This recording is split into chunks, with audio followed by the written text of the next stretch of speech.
కథ అడెల్ అనే ఒక మహిళతో ప్రారంభమవుతుంది. విడాకుల తర్వాత ఆమె ఒక సింగిల్ మదర్గా జీవిస్తోంది. ఆమె తన కుమారుడు హెన్రీతో కలిసి నిశ్శబ్దంగా కష్టమైన జీవితాన్ని గడుపుతోంది. అడెల్ తన పొదుపు డబ్బుతోనే జీవనం సాగిస్తుంది. ఆమె మాజీ భర్త ఇప్పటికే తన కొత్త కుటుంబంతో సుఖంగా జీవిస్తున్నాడు. హెన్రీ గురించి అతనికి పెద్దగా పట్టింపు లేదు. తన తల్లి ఒంటరితనం, బాధలో చిక్కుకుపోయినట్టుగా ఉండటం హెన్రీకి ఇష్టముండదు. తన చిన్న మనస్సుతో ఆమెను సంతోషపెట్టడానికి ప్రయత్నిస్తాడు. ఆమె జుట్టు కట్టడం, కలిసి సినిమాలు చూడడం, బయటకు తీసుకెళ్లి నృత్యం చేయడం, ఆమె కోరుకునే ఏదైనా చేయడానికి సిద్ధంగా ఉంటాడు. ఇలా చేస్తే తన తల్లి మళ్లీ పాత సంతోషాన్ని పొందుతుందని ఆశపడతాడు. కాని ఎంత ప్రయత్నించినా అడెల్ తన విఫలమైన వివాహం వదిలిన భావోద్వేగ గాయాల నుండి బయటపడలేకపోతోంది. ఒకరోజు అడెల్ మరియు హెన్రీ బట్టలు, అవసరమైన వస్తువులు కొనడానికి సూపర్ మార్కెట్కు వెళ్తారు. అడెల్ కొనుగోళ్లు చూస్తుండగా హెన్రీ కొత్త కామిక్స్ పుస్తకాలు చూడడానికి అనుమతి కోరుతాడు. దగ్గర్లోనే ఉండాలని చెప్పి అడెల్ అంగీకరిస్తుంది. హెన్రీ కామిక్స్ చూస్తుండగా కడుపులో కత్తిపోటు గాయమున్న ఒక అపరిచితుడు అతని దగ్గరకు వస్తాడు. హెన్రీ అమాయకంగా ఆ గాయాన్ని చూపిస్తాడు. ఆ వ్యక్తి తనకు గాయమున్నదని చెబుతూ సహాయం కోరుతాడు.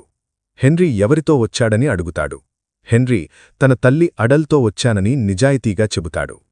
హెన్రీ ఆ గాయపడిన వ్యక్తిని తన తల్లి దగ్గరకు తీసుకెళ్తాడు. అతను తన పేరు ఫ్రాంక్ అని చెప్పి తనకు గాయమైందని, సహాయం కావాలని వివరిస్తాడు.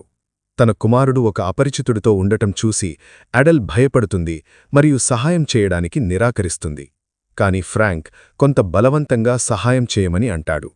తన కుమారుడికి ఏదైనా ప్రమాదం జరుగుతుందేమోనని భయపడి అడెల్ భయంతో సరుకులు చెల్లించి ఫ్రాంక్ను ఇంటికి తీసుకెళ్తుంది. ఇంటికి వచ్చేవరకు ఎవరూ ఒక్క మాట కూడా మాట్లాడరు. ఇంటికి చేరుకున్న తర్వాత టెలివిజన్లో ఒక వార్త ప్రసారమవుతుంది.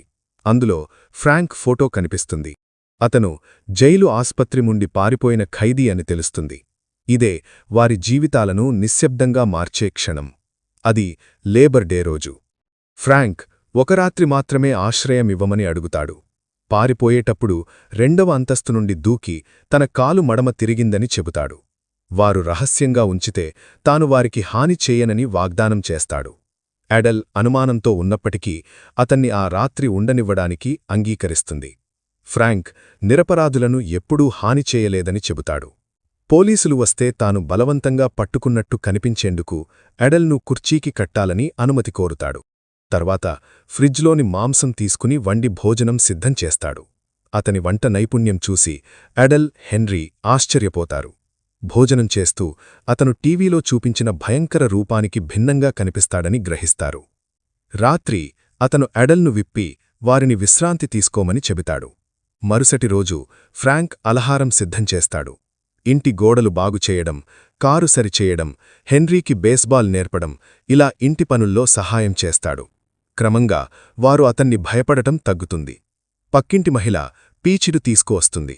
ఫ్రాంక్ వాటితో పీచ్ పై చెయ్యాలని సూచిస్తాడు. కలిసి పీచ్ పై తయారుచేసి తింటారు. అడెల్ మనసులో ఫ్రాంక్ తనకు కావలసిన వ్యక్తి అని భావన కలుగుతుంది. పోలీసులు వెతుకుతుండటంతో ఫ్రాంక్ వెళ్ళిపోవాలని అనుకుంటాడు. కాని అడెల్ గాయం పూర్తిగా మానలేదని చెప్పి కొన్ని రోజులు ఉండమని కోరుతుంది. వారి మధ్య అనుబంధం మరింత పెరుగుతుంది. హెన్రీ సారా అనే అమ్మాయిని కలుస్తాడు. ఇద్దరి మధ్య చిన్న వయసు ప్రేమభావాలు మొదలవుతాయి. అడెల్ మరియు ఫ్రాంక్ కెనడాకు వెళ్లి కొత్త జీవితం ప్రారంభించాలని నిర్ణయిస్తారు. హెన్రీ కూడా అంగీకరిస్తాడు. ఫ్రాంక్ తన గతాన్ని చెబుతాడు. భార్య మ్యాండీతో జరిగిన గొడవలో ఆమె మరణించిందని, ఆ ఘటనల వల్ల తాను జైలుకు వెళ్లానని వివరిస్తాడు. అడెల్ కూడా తన గతాన్ని పంచుకుంటుంది. వెళ్లే రోజు పోలీసధికారి హెన్రీని ఇంటికి వదిలివేస్తాడు. అనుమానం రాకుండా అడెల్ సమాధానాలు ఇస్తుంది. డబ్బు తీసుకుని వెళ్లడానికి సిద్ధమవుతారు. కాని పక్కింటి మహిళ సమాచారం ఇవ్వటంతో పోలీసులు ఇంటిని చుట్టుముట్టేస్తారు. అడెల్, హెన్రీపై అనుమానం రాకుండా ఫ్రాంక్ వారిని కట్టి పోలీసులకు లొంగిపోతాడు. పారిపోయినందుకు 10 సంవత్సరాలు, వారిని బందీగా ఉంచినందుకు 15 సంవత్సరాలు శిక్ష పడుతుంది. అడెల్ కోర్టులో అతనికి మద్దతుగా సాక్ష్యమిస్తుంది. కాని అతన్ని మరింత దూరమున్న జైలుకు మార్చేస్తారు. హెన్రీ పెద్దయ్యాక విజయవంతమైన వ్యాపారవేత్తగా మారి పీచ్ పై రెస్టారెంట్ల శ్రేణి ప్రారంభిస్తాడు. సారాను వివాహం చేసుకుంటాడు.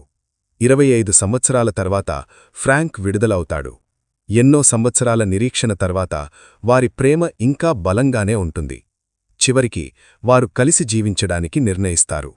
ఈ కథ యొక్క నీతి, కొన్నిసార్లు మన జీవితంలోకి వచ్చే లోతైన ప్రేమ మనకు కోల్పోవడాన్ని తట్టుకోవడానికి నేర్పిస్తుంది.